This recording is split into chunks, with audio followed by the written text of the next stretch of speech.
Hi పిల్లలు, ఈరోజు మనం ఒక కథ విందామా?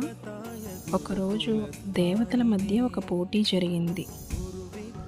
భూమిని ఎవరు ముందు చుట్టి వస్తారో వారికే బహుమతి అని చెప్పారు. అందరూ వెంటనే బయలుదేరారు. కానీ గణేశుడు ఒక మంచి ఆలోచన చేశాడు.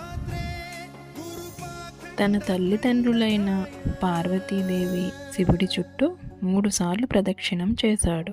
గణేశుడు చెప్పాడు, నాకు తల్లిదండ్రులే నా ప్రపంచం. అందుకే పిల్లలు, మనం ఎప్పుడూ తల్లిదండ్రుల్ని గౌరవించాలి. ఈ కథ మీకు నచ్చిందా?